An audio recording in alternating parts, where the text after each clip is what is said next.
का वो था कि कैसे सीखें। एक कविता है नरेश सक्सेना जी, मैं वो कविता यहाँ पर उद्धृत करना चाहूंगा।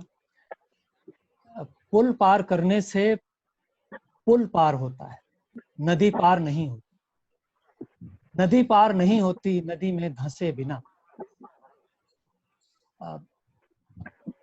नदी पार नहीं होती।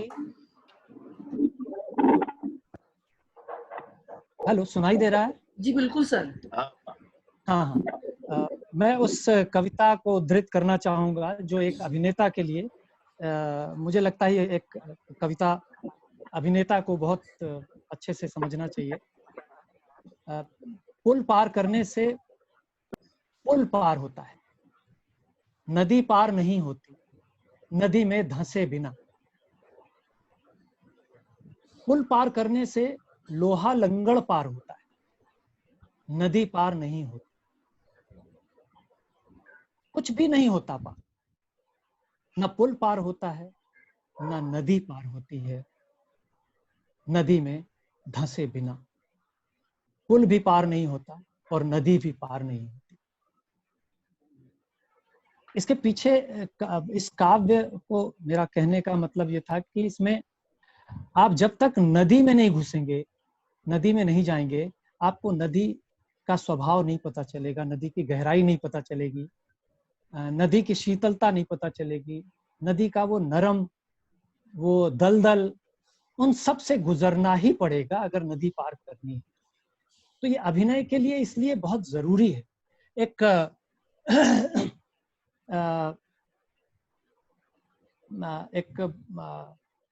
कहानी है मंटो की, टोबा टेक सिंह। मुझे उसका वो चरित्र बिशन सिंह हमेशा जहन में रहता है और वो मंटो की सबसे पॉपुलर कहानियों में से एक। बिशन सिंह एक पागल है, लेकिन पागल होते हुए भी वो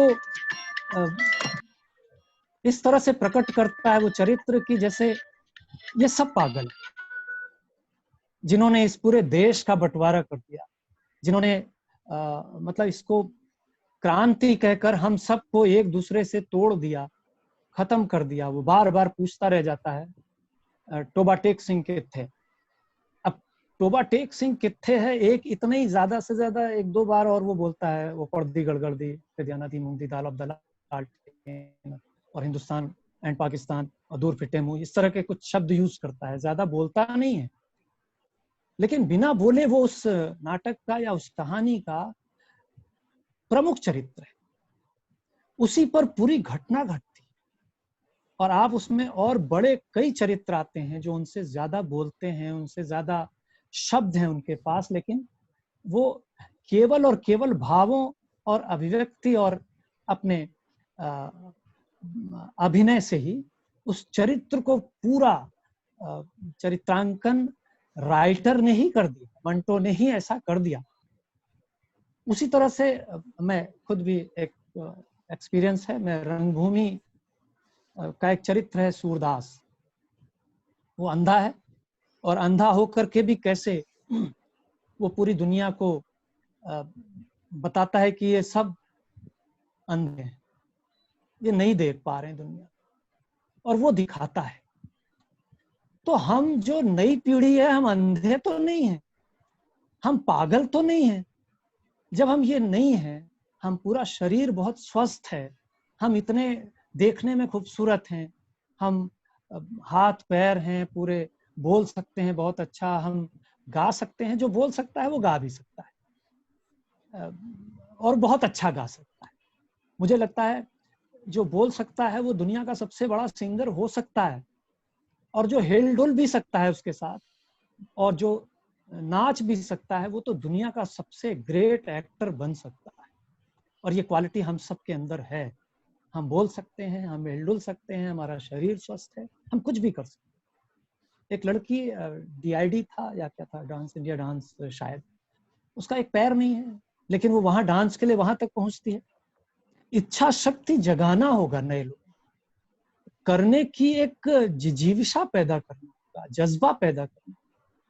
वो नहीं करेंगे तो कोई जबरदस्ती कोई भी गुरु पकड़ पकड़ के तो मुंह में फीडिंग नहीं कर सकता, स्पून से तो नहीं डाल सकता। तो एक्टर को खुद ये एफर्ट करना पड़ेगा। आजकल हमारे पास गूगल है, सारी दुनिया की चीजें हैं, समझ है। पहले तो हम लोग जब मैंने शुरू किया था तो हमारे पास कुछ नहीं था। लाइब्रेरी के नाम पर मेरे आदरणीय साहित्य और संस्कृति के गुरु अजित पुष्कल जी, जिनके घर पर जाके हम अड्डा जमा देते थे और वो भी इतने खुश होते थे, उनकी लाइब्रेरी थी और वो उनका गहन अध्ययन था, वो पढ़ाते भी थे दिल्ली में, सॉरी इलाहाबाद में ही। तो वहाँ उनके साथ बड़ा मजा आता था और उनसे बहुत सारी चीज हम सुनते थे, घंटों सुनते थे। और सुनते सुनते कई बार मुझे याद है एक आध बार पुष्कल सर सो गए और ये बताने में भी मेरे एकदम वो हो रहा है। और कुछ देर बाद वो जगे और अरे सो गया। मैंने कहा हाँ हाँ सर, लेकिन आप यहाँ पर थे। और उन्होंने फिर उससे आगे फिर से कहना शुरू किया। तो ये इस तरह का संस्कार पैदा करना होगा और जिद पैदा करनी। अगर अच्छे कलाकार बनना है, कलाकार बहुत हैं मुंबई के अंदर, मुझे लगता है लाखों की संख्या में कलाकार, हर कोई चला आता है। लेकिन उसको इस पूरे जो मैंने पहले कहा कि सेल्फ, फैमिली, एजुकेशन और सोसाइटी, इन चीजों से गुजरना ही पड़ेगा। आप नहीं तो कलाकार नहीं हो सकते, आप हो ही नहीं सकते। आप कुछ काम जरूर कर लेंगे, लेकिन एक आपको अगर सपने हैं आपके अंदर तो सपने ए ग्रेड होने चाहिए। अगर आप ए ग्रेड का सपना नहीं देखते, आप पहले ही सी ग्रेड का सपना देखेंगे तो आप फिर XYZ तक पहुंच जाए।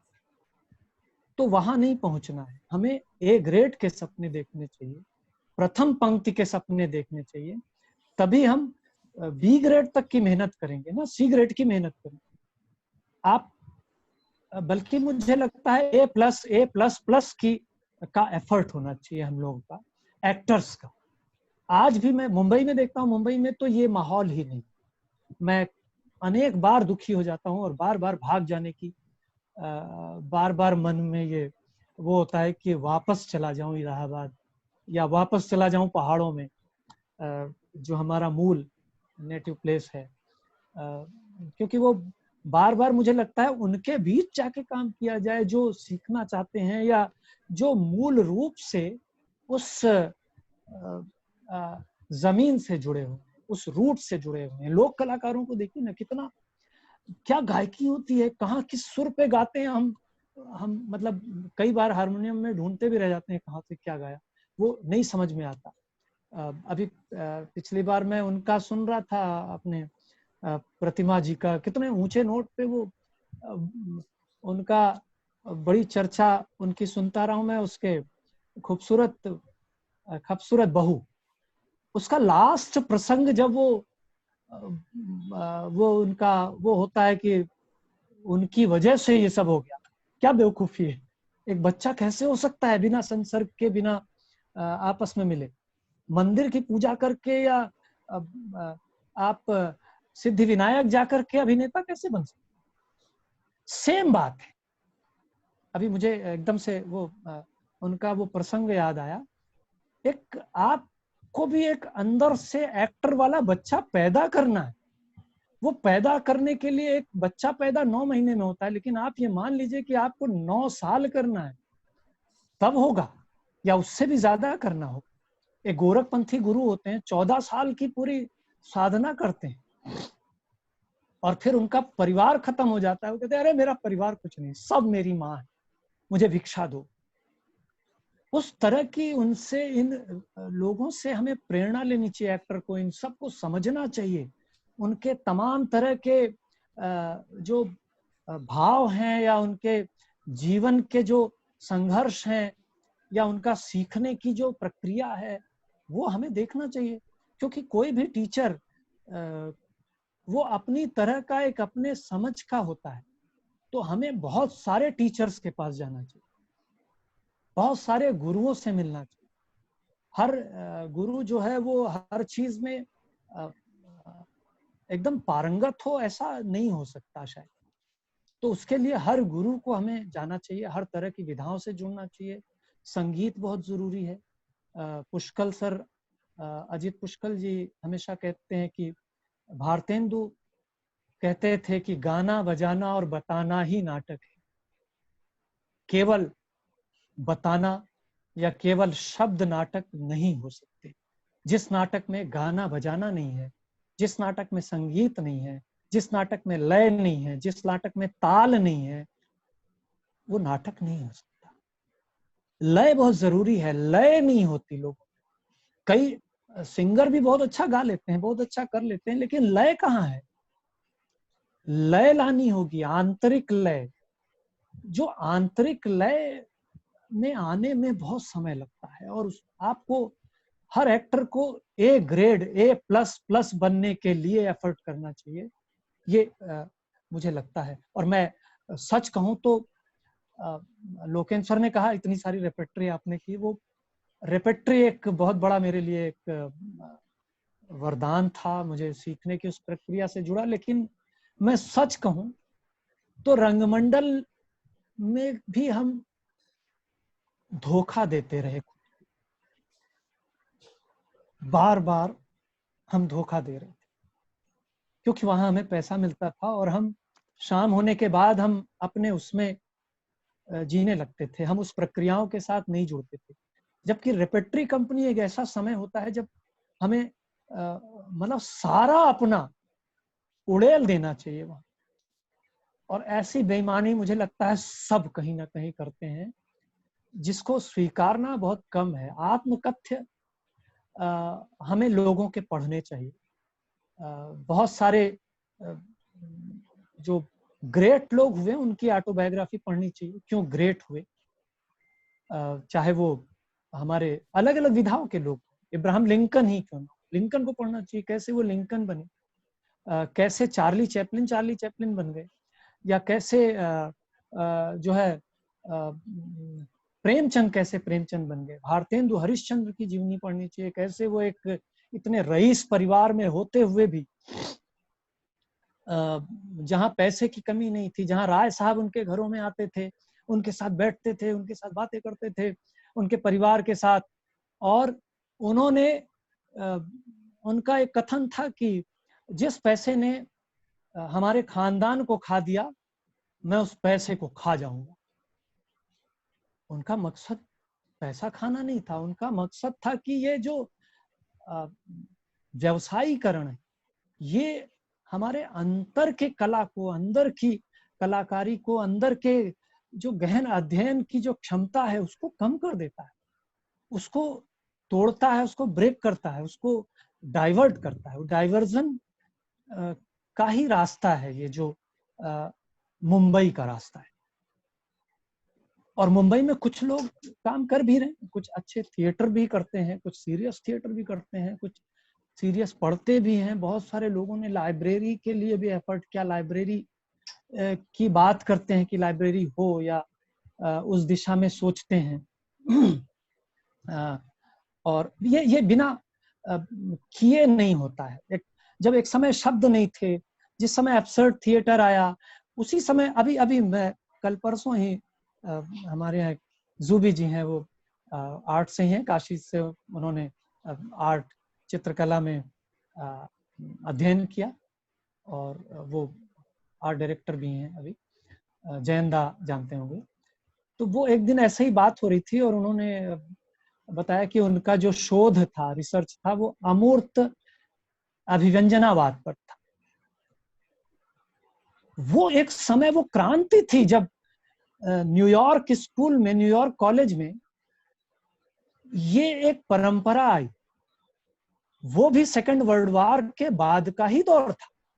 उसी दौर में ये एक तरह का अमूर्त अभिव्यंजनावाद पनपा, जिस समय एब्सर्ड थिएटर पनप रहा। हमें ही ये क्रांतियां करनी पड़ेगी, हमें ही ये नए तरीके से चीजों को देखना होगा।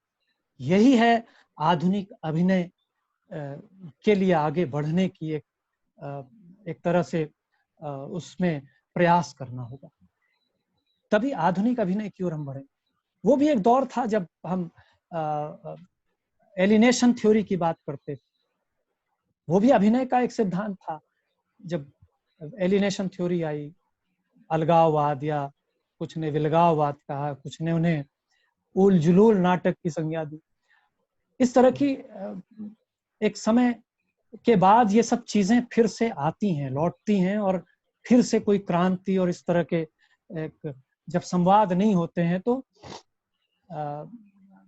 तब ये टूटन और बिखराव आता है। उस समय हम सभी खड़े होंगे और एक नए आधुनिक अभिनय पर संवाद करेंगे, आधुनिक अभिनय की बात करेंगे, मॉडर्न एक्टिंग। और मॉडर्न एक्टिंग के लिए बहुत सारे एग्जाम्पल्स हमारे पास हैं आज भी, जो जिनको कहा जाता है मेथड एक्टर हैं। पंकज कपूर साहब हैं, और ऐसे बहुत से एक्टर हैं, या फिल्मों में भी बहुत सारे बड़े ग्रेट एक्टर्स हुए, उनके भी हम लोग नाम उद्धरण कर सकते हैं। अल पचिनो हैं, मार्लिन ब्रांडो हैं, या हिंदुस्तान में बहुत सारे, अभी अभी इरफान साहब गुजरे हैं, मैं उनको सैल्यूट करता हूँ।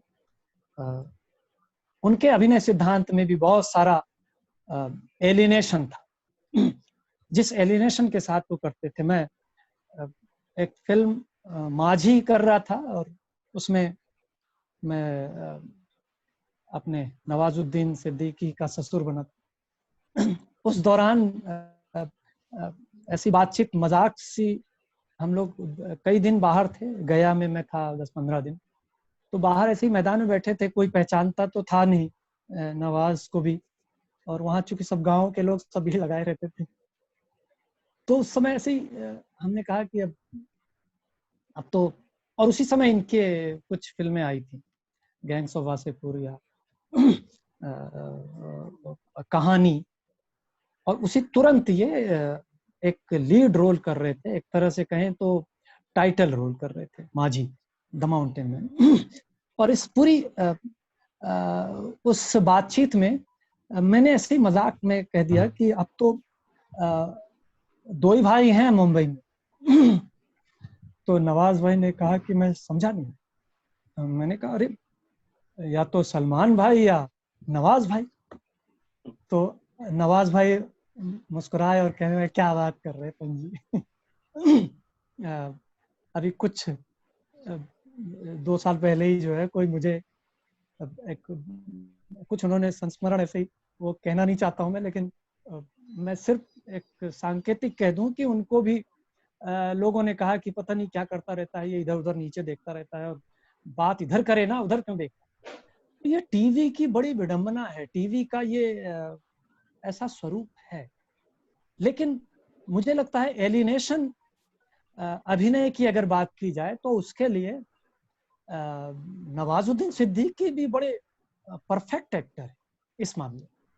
एलिनेशन अभिनय या एलिनेशन थ्योरी के सिद्धांत के साथ जो अभिनय दिखाई देता है वो नवाज में दिखता है, या आने वाली और भी बहुत सारे, अभी इस समय बहुत एक्टर अच्छा काम कर रहे हैं, अच्छे संस्कार से आए हैं, बहुत पढ़ लिख करके भी लोग आए हुए उस तरह के परिवार से हैं, तो वो काम कर रहे हैं, कई नाटक लिखे जा रहे हैं जो अभिनय प्रधान नाटक है। बहुत सारे अभिनय के लिए यही है कि मुझे लगता है दुनिया का सबसे बड़ा आर्ट है, इसे इतनी सहजता से नहीं सीखा जा सकता, इसके लिए पूरी जान देनी पड़ती है, पूरा सब कुछ समर्पण चाहिए इसके लिए। माफी चाहूंगा, मैं बोलता ही चला जा रहा हूँ। पता नहीं कैसा क्या और कहाँ मैं चाहूंगा। जी गीतांजलि जी। हाँ जी सर, कुछ टूल्स के बारे में बात करेंगे। यदि अभी जो एकदम नए बच्चे हैं और वो जी 1 या 2 नाटक करने के बाद टीवी या फिल्म की तरफ जाना चाहते हैं, तो उनके लिए कुछ ऐसी बातें जो वाकई में उनके लिए बहुत काम की हों, या ऐसी कुछ तैयारी जो उन्हें वहां जाके वापस आने के लिए मजबूर न करे। मैंने जैसे पहले ही कहा कि आप मुंबई आने के बाद सीखना खत्म हो जाता मुझे लगता है उनको अभी और रुकना चाहिए और एक दो नाटक से सीखना नहीं होता है। फिर क्या होता है, आप सीधे इस अभिनय की दुनिया में यहाँ कूद जाते हैं और आपको कुछ पैसा मिलने लगता है थोड़ा सा, तो आप वो सब छोड़ देते हैं। या तो अगर आप मुंबई आ रहे हैं तो एक काम और कर सकते हैं कि मुंबई में आप यहाँ भी थिएटर करें और लगातार करते रहें। और यहाँ के जो मूर्धन्य लोग हैं, कुछ लेखन से जुड़े या पुराने लोग भी हैं जो एब्सर्ड, जो जिसकी हम बात करते हैं एब्सर्ड थिएटर के, बहुत रामेश्वर प्रेम जी मुंबई आजकल आ गए। ऐसे लोगों के साथ उठना बैठना करें, ऐसे लोगों के साथ मिलें, अच्छे अभिनेताओं से जाके मिलें जो जिनसे आप सीख सकते हैं, अच्छी परंपराओं के साथ काम करें। मैं जब मुंबई आया तो मैंने यहाँ पर एक रूम थिएटर शुरू किया था, आज से करीब करीब 12 साल पहले। तो मैं अपने रूम में ही थिएटर करता था और बड़ा मेरा सौभाग्य था कि मुझे बहुत लोगों ने बहुत अप्रिशिएट किया। बजाज साहब, बजू भाई भी आते थे देखने, विजय कौशिक जी भी आए देखने, और इस तरह के बहुत सारे जो रंगमंच से जुड़े पुराने नेशनल स्कूल ऑफ ड्रामा के लोग थे और तमाम भारतीय हिंदू नाट्य अकेडमी से और तमाम लोग आए। और फिर उसके बाद हम लोग परिचर्चा करते थे उस छोटी सी किसी पोएट्री के बाद, या छोटी सी पोएट्री परफॉर्मेंस या छोटा सा नाटक, और इस तरह के कई हमने बड़े भाई साहब भी किया, तो वहाँ डायरी ऑफ ए मैडमैन भी किया, तो वहाँ पर और भी इस तरह के मंटो की कई कहानियां, बहुत सारी कविताओं के संग्रह किए हम, जो संगीत के साथ, लाइव म्यूजिक के साथ, और 20 से 25 लोग बैठ के देखते थे। पूरे रूम को मैंने काले कपड़ों से पूरा बंद कर देता था, कुछ लाइटें हमने छोटी छोटी बनाई, पंखों के डिमर से डिमर बनाए, इंजॉय करता था उसको। और छोटी छोटी लाइटों को हमने खुद घर पर क्रिएट किया, क्योंकि कोई भी जब इलेक्ट्रिशियन से हमने कहा तो उसने भी हाथ खड़े कर दिया, अरे ये सब हम नहीं करते।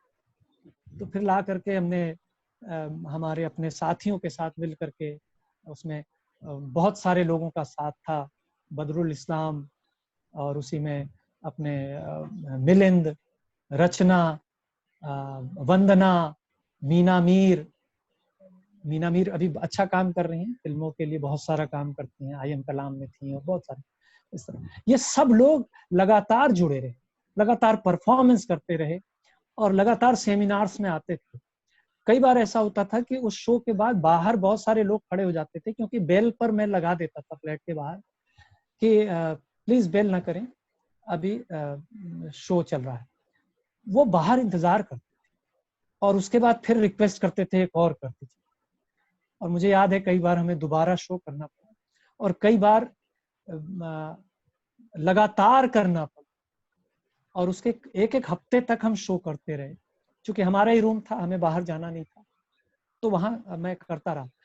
इस तरह की परंपराएं अगर मुंबई जैसे शहरों में हो, जहां परिचर्चाएं हो, तो वहां वो जो नए लोग आ रहे हैं, एक दो नाटक के बाद भी आते हैं, तो वो बहुत सारी चीजें सीखने के साथ साथ फिल्म भी कर सकते हैं। तो उनको इस तरह की चीजों के साथ जुड़ना हो, अगर उनको जल्दी ही आने का है तो आ सकते हैं, बुराई नहीं है आने में, मुझे लगता है। लेकिन यहाँ पर भी थिएटर, साहित्य, संस्कृति और परिचर्चाओं से जुड़ना चाहिए। जो सेमिनार या परिचर्चाएं बिल्कुल खत्म सी होती जा रही। मैं तो अभी जब ये वेबिनार जब शुरू हुआ तो ये बड़ा अचंभित करने वाला था। मैं तो बड़ा अभिभूत हूँ, मेरा मंच का भी, कि गीतांजलि जी ने ये एक इनिशिएटिव लिया, और आज 76वां सत्र है। ये अद्भुत है। इतना एक लॉकडाउन में इतनी बड़ी एक क्रमिक, उस क्रम को ना तोड़ना, और एक नहीं होता है। मैं तो बहुत बाद में जुड़ पाया, मेरा दुर्भाग्य था, लेकिन मैंने देखा कि उसमें फोक म्यूजिक वाले भी आ रहे हैं, तो उसी में गाने वाले भी आ रहे हैं, तो उसी में कोई लिटरेचर से जुड़ा भी आ रहा है, तो उसी में कोई तमाम विधाओं से, जो कला की विधाओं से जुड़े लोग हैं वो आते हैं, और बड़ा आनंद है। ये मतलब इस तरह की मुझे लगता है वेबिनार भी कोई नहीं करता। वेबिनार भी एक सीमित दायरे में लोग कर रहे हैं, और इसके लिए इस तकनीक को भी सैल्यूट है कि इस तकनीक के साथ हम जुड़े। नए और पुराने लोगों के लिए भी मुझे लगता है कि हम जो पुराने लोग हैं, जो जिनको अभी भी बहुत सारे लोग, मैं भी अभी सर मुझे ये जोड़ना नहीं आ रहा था। हम सब साथ साथ ही है, और मेरा मंच का मतलब यही है कि ये सब ये आप ही का पंत मंच जी है। कितने पुराने हो गए। अभी तो नौजवान हो यार, पुराने कहाँ से हो गए तुम? पुराने तो हम ठहरे बुढ़ो, अभी तो आप जवान हो। आपको देख के ही सर सीख रहे हैं। और कितना खुश दिल्ली में रहिए, खुश कितना, रहिए। मुझे याद है युवराज सर, आप मैं रेपेट्री में था, श्रीराम रेपेट्री में, आपको याद भी नहीं होगा शायद।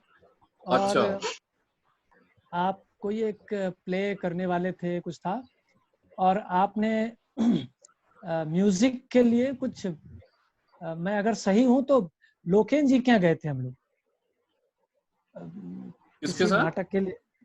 लोकेन जी के घर पे गए थे शायद म्यूजिक के लिए, आप के साथ गए थे, मुझे अभी नहीं, बहुत अच्छे से याद। अच्छा, लेकिन अब लगता है मैं वाकई बूढ़ा हो गया हूँ। मुझे याद नहीं है, लगता मैं बूढ़ा हो गया हूँ। नहीं, आप अभी जवान है। युवराज, आप युवराज हैं सर। हाँ वो तो हूँ मैं, उम्र तो आ ही गई। और आपसे बहुत कुछ सीखा है। आपके साथ कितना समय हम लोगों ने, मुझे याद है मंडी हाउस में हम लोग घंटों घंटों परिचर्चाएं करते थे। मैं तो एकदम एक तरह से शुरुआती दौर में था। इलाहाबाद थिएटर करने के बाद फिर लखनऊ आ गया था, भारतेंदु नाट्य एकेडमी की रेपेट्री में था, फिर दिल्ली श्रीराम रेपेट्री में था, फिर श्रीराम रेपेट्री छोड़ दी 1 साल के बाद, फिर फ्रीलांसिंग करता रहा, फिर श्रीराम कर लिया 2 साल, फिर एनएसडी में आ गया, मैं टीआई कंपनी में आ गया, फिर वहाँ के नाटकों करता रहा, बाहर भी करता रहा। ये इस पूरे दौर में आप जैसे लोगों ने ही मुझे प्रेरित किया। लोकेन त्रिवेदी सर का बहुत बड़ा योगदान है मुझे कुछ भी बनाने में, या मुझे कुछ भी समझ पैदा करने में। संगीत, लय, गीत, साहित्य, इन चीजों की समझ पैदा कराने में भी लोकेन त्रिवेदी सर का बहुत बड़ा योगदान है। और आप सभी कहीं ना कहीं, पंत जी, लोकेंद्र त्रिवेदी एक ऐसा शख्स है जिसने मंडी हाउस में रह के बिना किसी मदद के अपना आयाम, अपनी पर्सनालिटी वहीं घड़ी जहां पर वो गढ़ है, मंडी है कलाकारों की, राजनीति की, जहां से बू आती है। उस शख्स ने अपने दम पे जो किया है वो अपने दम पे किया है। वो इतनी प्यारी चीज है और इतना दृढ़ निश्चय वाला है, उसकी तो खैर क्या ही बात कहूँ। लोकेन को तो सलाम है। अभी उसने मेरे को प्रेरित किया कि युवराज भाई, आप इतने सालों से कर रहे हो, बच्चों के लिए कुछ बनाओ, ये जो खाली बैठे वीडियो बनाते हो बच्चों के लिए बनाओ। वो पूरी सीरीज मैंने फिर 3-4 उसकी किया। ये सब लोकेंद्र की वजह से हुआ। सैल्यूट है, उसका बड़ा शुक्रगुजार हूँ। हेलो निशा। सच में। हेलो। जीते रहो, जीते रहो, खुश रहो। अरे भाई, ये बाकी लोग जो बैठे हैं ये भी तो सुनने के लिए गीता।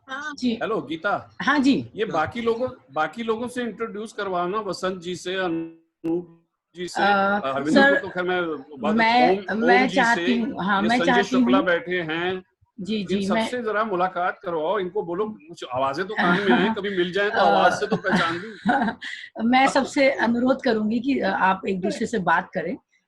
मैंने सबको म्यूट कर दिया था, तो आप अपने आप को अनम्यूट कर सकते हैं। नहीं, ये हम कोई बॉलीवुड का तो बंदा आया नहीं जिसमें तू सबको म्यूट कर दे, नहीं सारे सर, सवाल पूछे। हम थिएटर वाले हैं, हमने क्या बोलना है बाबू। नहीं सर, अनम्यूट कर दे ताकि बोल पाए। मकसद वो नहीं है, बैकग्राउंड की आवाजें। मजाक कर रहा हूँ, बूढ़ा हूँ, मजाक कर रहा हूँ। चलो बुलवाओ जरा सबसे। ये बार बार बूढ़ा ना बोले, समझे। अच्छा, अभी तो मैं जवान हूँ। अच्छा, आप तो जरा बाकी से बात करा। संजय सर, युवराज भाई बच्चों के साथ काम करते हैं तो जल्दी अपने को बूढ़ा समझ रहे हो। संजय भाई जरा बोलो जरा। पंत जी आप सभी से कि ये युवाओं की बात चल रही है, दरअसल हम भी काम करते हैं और मुंबई जाना कोई खराब नहीं है, सारी चीज हम लोग भी बोलते हैं।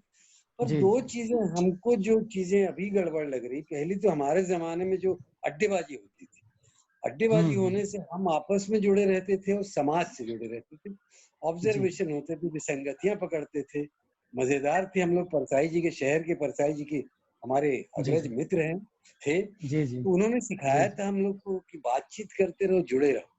दूसरा एक जो सबसे बड़ी कमी आज के युवाओं में है, क्योंकि वो इतने सेल्फ सेंटर्ड हो गए, विश्वसनीयता की कमी हो गई, उनको खुद पे भी भरोसा नहीं है और एक दूसरे पे भरोसा नहीं, और इसका पूरा का पूरा प्रभाव हमारे ग्रुप्स पे और थिएटर पे पड़ता है। करेक्ट, ये बिल्कुल सही बात, बिल्कुल नहीं, इसीलिए मैंने कहा कि वो हम लोगों को जो रूम थिएटर जैसी चीजें अपने घरों में। संजय सर कुछ बोलिए। हाँ, मैं वास्तव में एक प्रशंसक हूँ, जिज्ञासु हूँ और अभी स्टूडेंट लाइफ से गुजर रहा हूँ। आप लोगों के साथ मुझे मिला मौका तो मैंने चूका नहीं, और इसका पूरा श्रेय मैं देना चाहता हूँ परम श्रद्धेय लोकेंद्र त्रिवेदी जी का, और ये आदरणीय पंत जी हमारे बैठे हुए हैं। तो मेरा तो ये है कि मैं सर वैसे प्रिंसिपल हूँ, प्राचार्य हूँ, एक जवाहर नवोदय विद्यालय होता है देश में, तमिलनाडु को छोड़ के सारे देश के हर जिले में रेजिडेंशियल स्कूल जवाहर नवोदय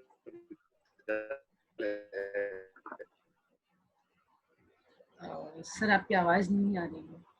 और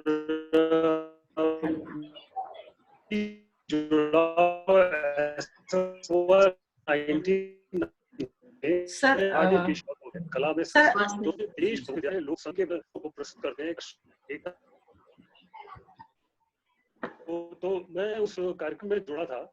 थिएटर वाले आगे मीडियम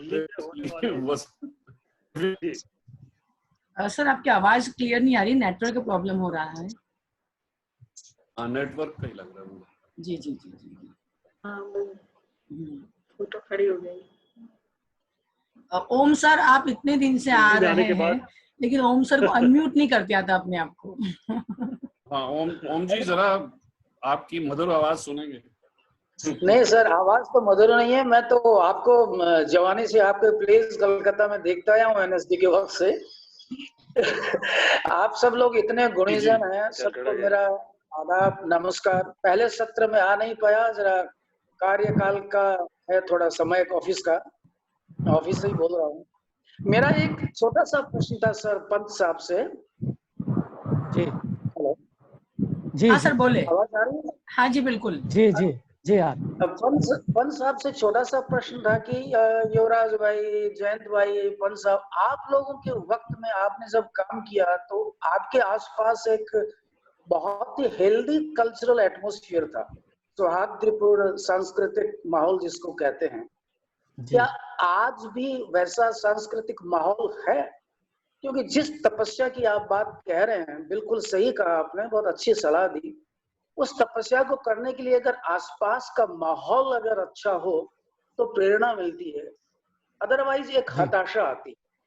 तो ये एक सोचते हैं कभी, अब उसमें सब कुछ है, राजनीतिक भी होता है, आसपास के सांस्कृतिक लोगों का भी होता है। तो इस ऐसे दौर में हमारा क्या कर्तव्य है? या हम कुछ कर पा रहे हैं या करते हैं, या ये हल्का सा एक मेरा प्रश्न चिन्ह था थोड़ा। नहीं वही मैंने अभी कहा कि हम, जैसे मैंने यहाँ पर रूम थिएटर शुरू किया था, जिसमें 20-25 लोग बैठ के देखते थे और 8-10 लोग हम लोग परफॉर्म भी करते थे, रूम में ही करते थे। उसके बाद परिचर्चाएं करते थे, उस पर बातचीत करते थे, उन पोइट्री पर बात करते थे, और करते करते घंटों बात होती थी।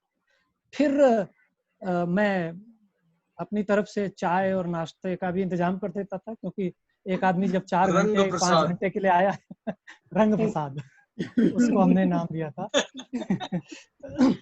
तो वो रंग प्रसाद हम सामने, सबके सामने रखते थे, और वो उससे ये होता था कि हम एक जब 4 घंटे 5 घंटे कहीं दूर से आए हैं, बैठे हैं, तो हम थोड़ा सा कुछ हमें एक उसका रसास्वादन भी हो।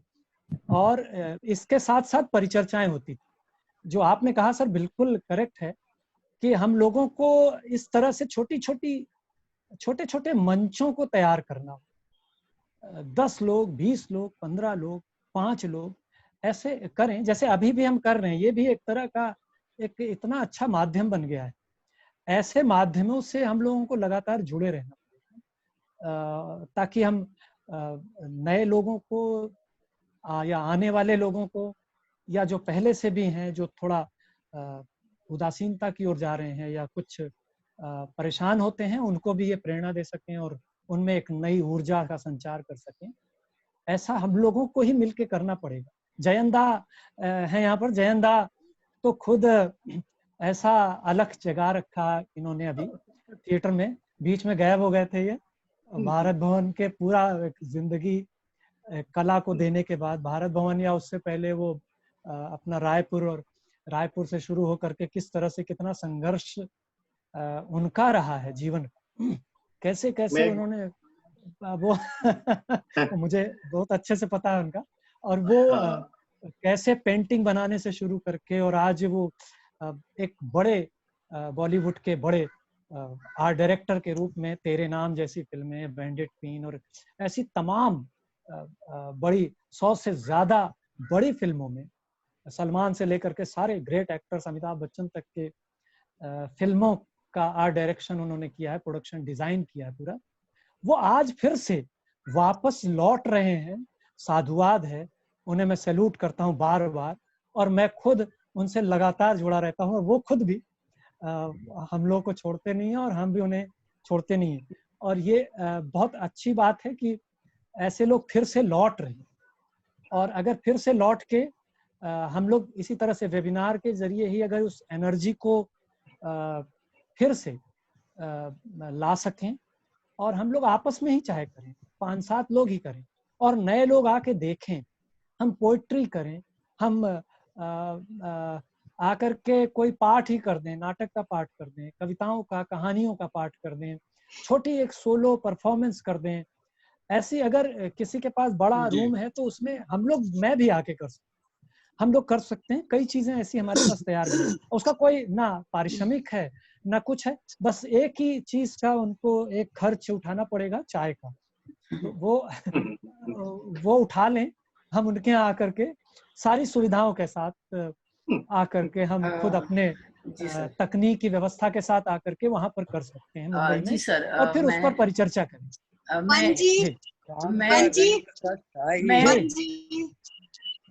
दोबारा जुड़ना पड़ेगा आपको। जी जी जी, निशा जी दोबारा जुड़ना पड़ेगा। देखिए समय खत्म हो रहा है। जी जी जी, कभी बातचीत करना है तो दोबारा जुड़ना पड़ेगा। हाँ, यदि आप लोग बातचीत करना चाहते तो हम एक बार और फिर से ये मुझे लगता है जुड़ जाना चाहिए, और फिर जहाँ खत्म हो रहा है वहाँ खत्म कर देना चाहिए। हाँ, 10-15 मिनट जो भी आपकी इच्छा हो। हाँ, क्या भाई वसंत, ठीक है ना? हाँ चलो, हाँ बिल्कुल सही है। तो हम तो योर्स फेथफुली हैं भैया। हाँ तो फिर निशा जी का भी फिर वो कह सकती है ना, उसकी बात तो फिर नहीं कह पाएंगे। जी जी, तो दोबारा जुड़ते हैं, जब तक होगा जब तक। बिल्कुल बिल्कुल।